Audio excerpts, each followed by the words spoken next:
अब इसके संज्ञा के दूसरे भेद का नाम है जातिवाचक।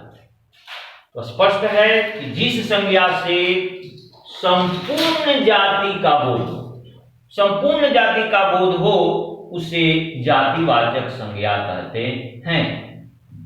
जैसे मान लीजिए कि लड़की पढ़ रही है, तो उस ग्रुप में लड़की का विशेष जाति है, न कि लड़का है, तो इसमें एक जाति आ गया लड़की, तो ये लड़की हो गया संपूर्ण जाति, यानी जातिवाचक संज्ञा के अंतर्गत इसका उदाहरण हो गया। दूसरा उदाहरण, चिड़िया दाना खा रही है, एक विशेष जाति है पक्षी का जिसका नाम है, बहुत सा पक्षी है, कौवा है, तोता है, मैना, लेकिन एक विशेष है चिड़िया दाना खा रही है, तो चिड़िया हो गया आपका जातिवाचक। और वह पुस्तक पढ़ रही है या पढ़ रहा है, वह पुस्तक पर जोड़ दिया गया, तो इसलिए पुस्तक हो गया आपका जातिवाचक संज्ञा।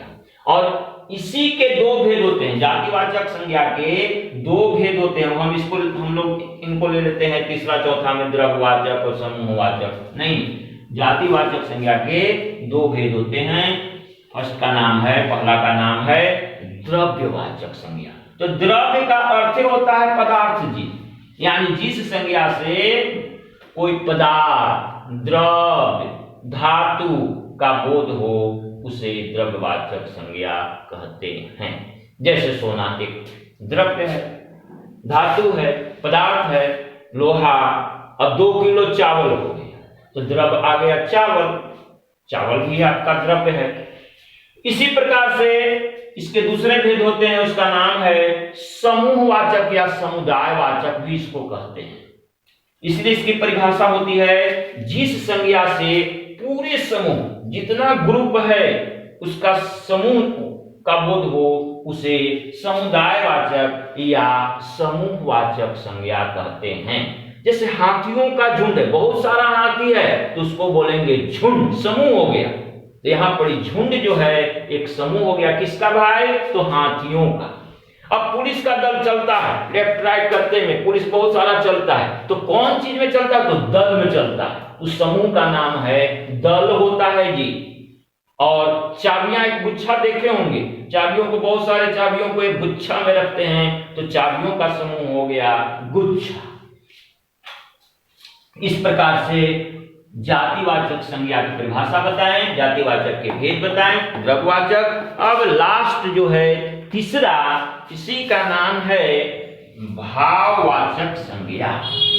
भाव, स्पष्ट है कि संज्ञा से भाव होना चाहिए, किसी संज्ञा से भाव। तीसरा का नाम है जी भाववाचक संज्ञा, भाववाचक संज्ञा, यानी जिस संज्ञा से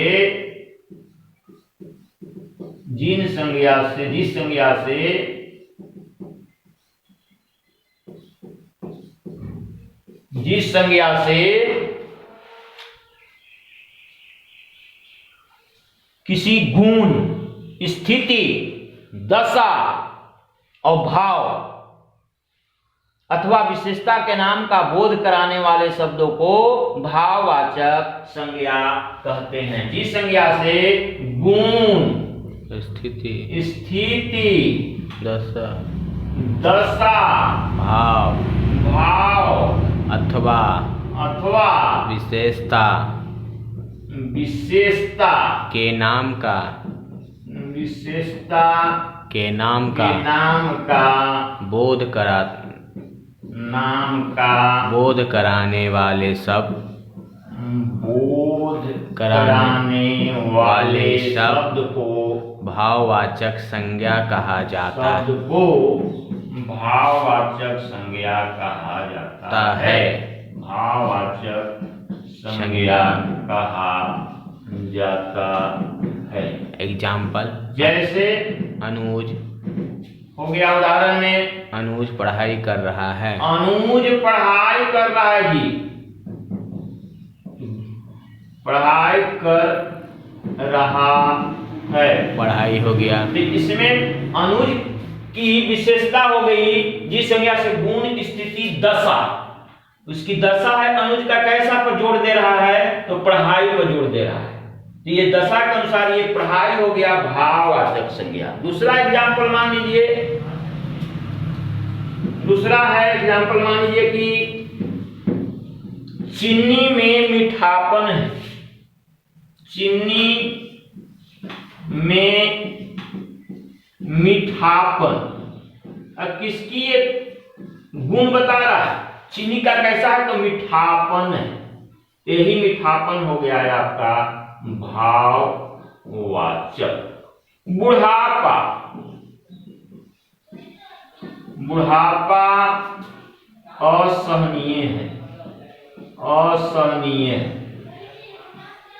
ये भाव प्रकट कर रहा है बेचारा, बुढ़ा में भाव प्रकट कर रहा है। तो बूढ़ा से हो गया बुढ़ापा आ गया, तो ये असहनीय है, मैंने सहा नहीं जा सकता। बुढ़ापा बहुत ही कष्टदायक होता है, तो ये बुढ़ापा आपका भाव प्रकट कर रहा है, तो ये भी हो गया भाववाचक संज्ञा। यानी हमने आज जो बताया संज्ञा की परिभाषा, संज्ञा के भेद, सभी को उदाहरण के साथ मैंने परिभाषित किया।